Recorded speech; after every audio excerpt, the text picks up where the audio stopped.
रुकिए, इस वीडियो को आगे देखने से पहले एक छोटा सा सवाल। क्या कभी आपके साथ ऐसा हुआ है कि आपका फोन देखने में एकदम ठीक है, फिर भी उस फोन का बैटरी उम्मीद से ज्यादा घट रहा है और डेटा पैक पूरा रहता है, फिर भी पता नहीं चलता कि वो डाटा खत्म कैसे हो गया, और कई बार स्टोरेज भी बिना किसी बड़ी फाइल के कम होने लगती है। अगर आपका जवाब हाँ है तो हो सकता है वजह वो ना हो जो आप सोच रहे हैं, क्योंकि कई बार समस्या हमारे फोन की नहीं होती है। समस्या उन छोटी छोटी सेटिंग और आदतों की होती है जिन्हें हम महीनों तक चेक ही नहीं करते हैं। और सबसे दिलचस्प बात, आज जिन 7 चीजों का बात होने वाली, उनमें से कम 1 या 2 लगभग हर स्मार्टफोन के यूजर में मिल सकती है। इसलिए वीडियो को आखिर तक देखते रहिए, क्योंकि आखिरी पॉइंट वही है जिन्हें लोग सबसे ज्यादा नजरअंदाज करते हैं। सबसे पहले एक छोटी सी कहानी सुनाते हैं। मान लीजिए 2 लोग ने एक जैसा फोन खरीदा, एक ही दिन एक ही कीमत पे, और शुरुआत में दोनों लोग का अनुभव एक जैसा रहा। लेकिन 1 साल बाद पहला व्यक्ति कहता है हमारा फोन पहले जैसा नहीं रहा, और दूसरा व्यक्ति कहता है मेरा फोन तो अभी भी काफी अच्छा चल रहा है। अब सवाल ये है, दोनों के पास एक जैसा ही फोन था, तो फर्क कहाँ आया? अक्सर फर्क सिर्फ इस्तेमाल करने के तरीके में होता है। फोन सिर्फ खरीद लेने से काम नहीं चलता, इसे समझना भी जरूरी होता है, और यही शुरू होती है पहली चीज।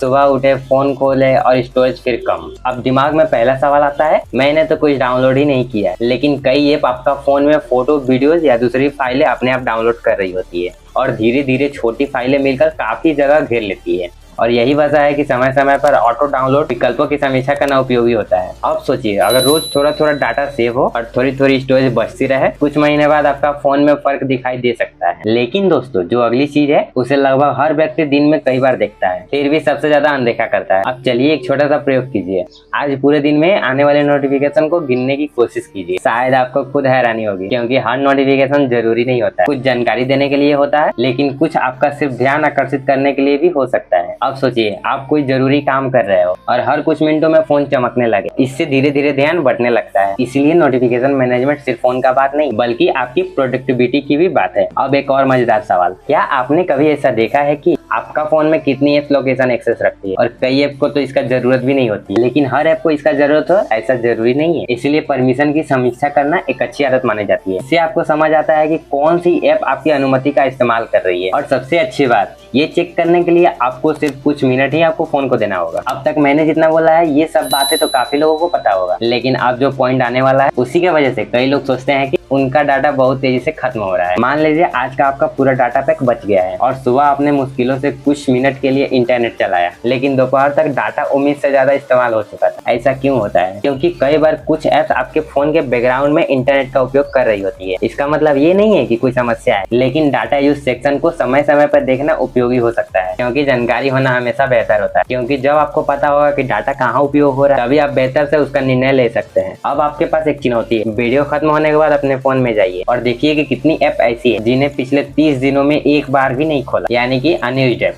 इन्हें ईमानदारी से गिनिए। यहाँ पे बहुत लोगों का जवाब देखकर खुद हैरानी होती है, क्योंकि कई बार हम ऐप इंस्टॉल कर देते हैं, फिर उसे भूल जाते हैं, या हमसे गलती से ऐप इंस्टॉल पर टिपा जाता है, तो वो इंस्टॉल होकर हमारे फोन में रह जाता है और हम लोग को पता भी नहीं चलता है, जिससे कुछ समय बाद हमारे फोन में कुछ ऐसी ऐप जमा हो सकती है जिनका जरूरत भी नहीं होता है, और ये हमारे फोन का स्टोरेज और हमारा डाटा को खाती रहती है। इसीलिए समय समय पर इसका जांच करना अच्छा कदम हो सकता है। लेकिन अभी सबसे दिलचस्प हिस्सा बाकी है, क्योंकि अगली सेटिंग ऐसी है जिसे कई लोग जानते ही नहीं है। कुछ स्मार्टफोन लोकेशन एक्यूरेसी बेहतर बनाने के लिए अतिरिक्त स्कैनिंग विकल्प देते हैं।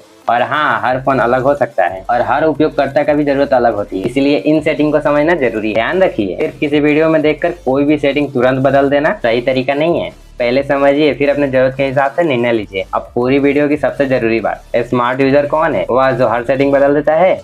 नहीं, स्मार्ट यूजर वो है जो पहले समझता है फिर कोई बदलाव करता है। क्योंकि कई बार लोग दर्जनों सेटिंग बदल देते हैं, लेकिन बाद में भूल जाते हैं कि क्या बदला था जिससे हमारा फोन में ये बदलाव आया। इसलिए समझदारी हमेशा जल्दबाजी से बेहतर होती है। जैसे कि शुरुआत में हमने 2 लोगों की कहानी सुनी थी। दोनों का पास फोन एक जैसा था, लेकिन उसमें से एक व्यक्ति समय समय पर फोन को व्यवस्थित करता रहता था और दूसरा कभी ध्यान भी नहीं देता था, और कुछ समय बाद दोनों का अनुभव अलग हो गया। और यही पूरा वीडियो का संदेश है, क्योंकि स्मार्टफोन सिर्फ एक डिवाइस नहीं, इसीलिए उसका सही उपयोग भी उतना ही महत्वपूर्ण है। इसीलिए कमेंट करके बताइए, इन 7 चीजों में से कौन सी ऐसी सेटिंग थी जिसे आपने कभी चेक भी नहीं किया था। और हाँ, अगर ये वीडियो आप लोग को उपयोगी लगा होगा तो इसे लाइक जरूर करें, और ऐसे ही स्मार्टफोन टिप, एंड्रॉइड गाइड और टेक्नोलॉजी वीडियो के लिए इस चैनल को सब्सक्राइब करके बेल आइकन दबाना ना भूलें। तो चलिए मिलते हैं अगले वीडियो में। वीडियो को देखने के लिए धन्यवाद। तब तक ऐसे ही वीडियो को देखते रहिए और मुस्कुराते रहिए।